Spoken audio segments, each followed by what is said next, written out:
Hello, my people. Good morning, good evening, good afternoon, wherever you're watching me from. If you're a returning subscriber, thank you so much for coming back. Welcome and welcome again. If it's for your first time landing in this space, thank you for clicking. Thank you so much. Remember to subscribe so that you can support me, so that we can grow together. And in this channel, as obvious, we're full of vibes, enjoyment, cooking, eating, and also empowering each other. We need money in our pocket, and that's why we're doing business empowerment. Anything that can help us get some money and avoid our pockets running dry. So from the title, from whatever you've read, we're going to discuss about how are you going to identify the type of business that you can undertake, because some of us have money but we don't really know what to do. We're not even certain of what we can do best. So today we have five strong, five main points, key things that you can tackle, that you can go through and see if you can be able to select the best business for you. So I've written them down. We're going to discuss one by one. We're here to discuss, to educate, to empower each other.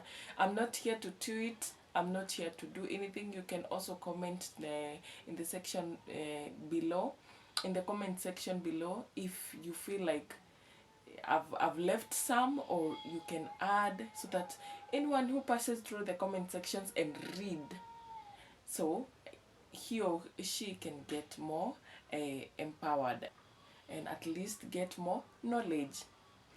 Thank you. So we're going to the first point: identify your passion, your interest, and the skills you have.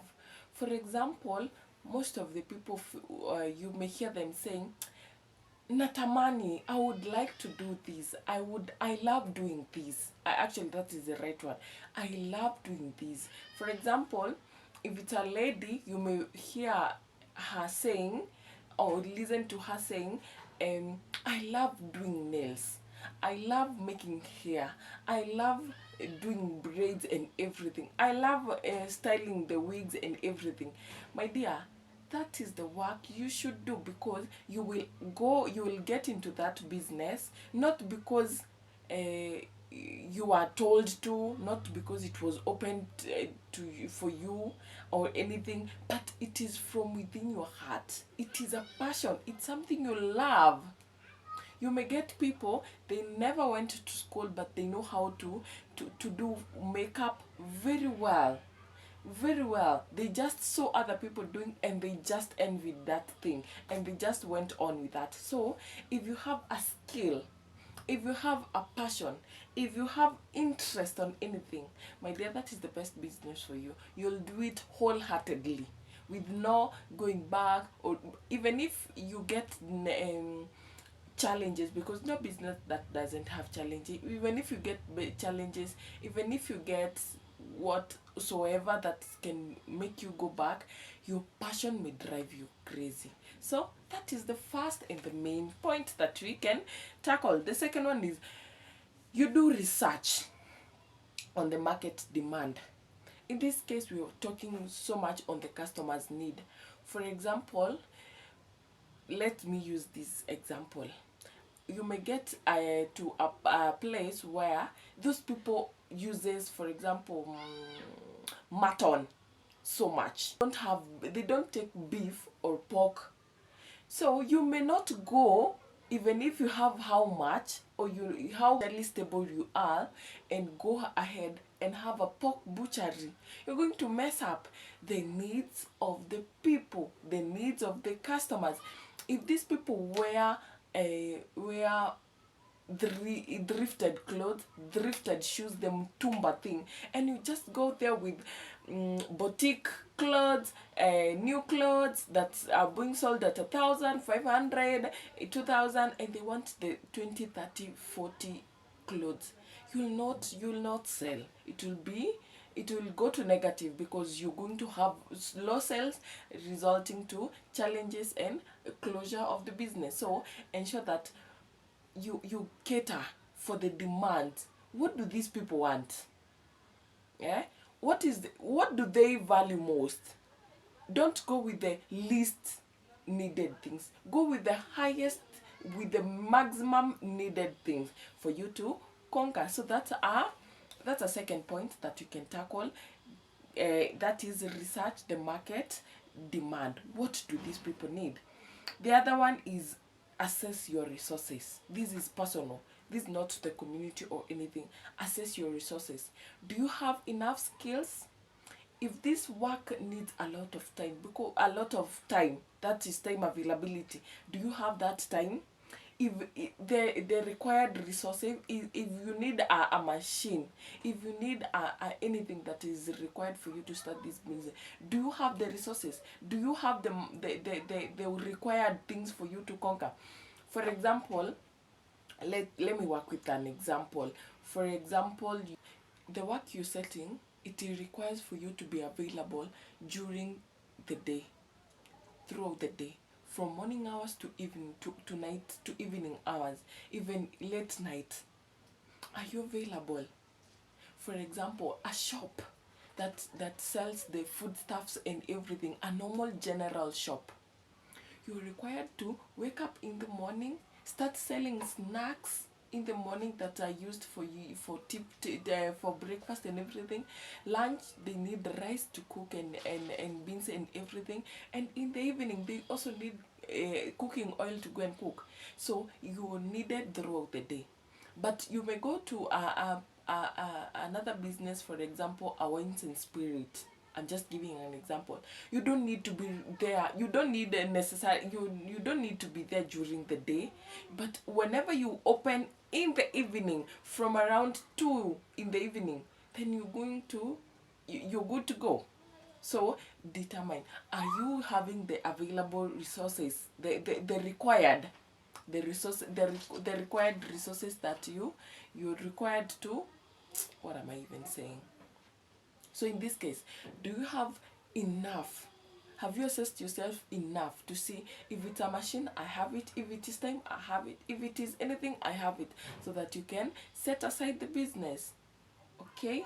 So to the fourth one, we have to conduct market research. There's demand and research. Demand, it is what people want.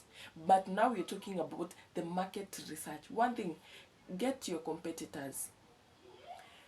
Labda, in a place there are like 6 supermarkets, and you go ahead having a general shop. My dear, your competitors are too many and they are too high for you to get customers. You will struggle so much to get customers. That is the first thing. Another one is the customers' preferences. What do they prefer most? Do they prefer packed cooking oil, or do they prefer the cooking oil that is it's measured by the amount of money that you have? What do they prefer? Do they prefer packed things, or do they prefer what? So this is what you get. Another one is the market gap. What do they need that is not even there? And what do they need that is so scarce that you can go and fill the gap? Those are the research you should do. You can even do the research about how, if those people that we're competing with, because you're not the only person who have such a business. For example, if it is a salon, how much do they sell one braid? You want to go get it and then come sell it at 70 shillings, and others are selling it at 60 shillings. You can see the money gap, the selling gap. So ensure that you at least do enough research. I'm buying this to come and sell like this, and these are selling like this, so that you do not confuse. Because definitely there is no one who would wish to come buy your product at an expensive price, and there is another person selling the same thing, the same quality, the same quantity, and at a lower price. So ensure that you do enough and conduct enough market research. The last one and not the least, it is the budget.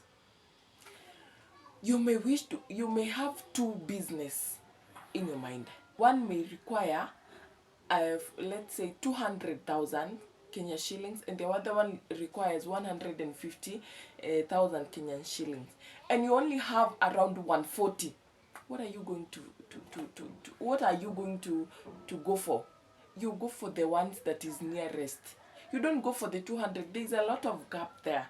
The budget consists of the commodities you're going to have, what you're going to, how you're going to sell, how you purchase them, in everything. Yani it is systematically breaks down everything that is in that business in financial terms.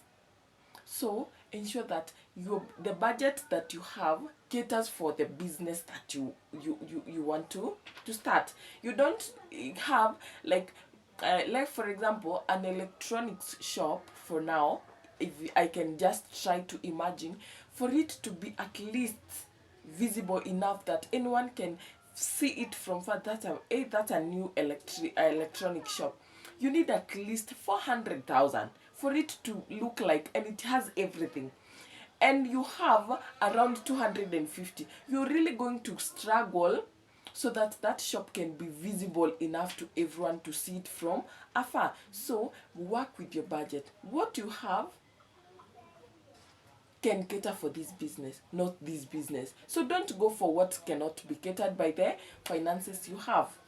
That's all that we can do today. How do we know the business to select?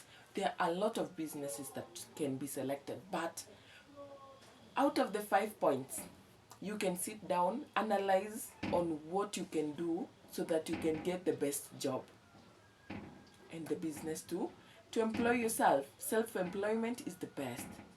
Thank you so much for watching till this far. I'm so grateful. Be blessed. Remember to subscribe, like, and share. See you in the next video. Bye.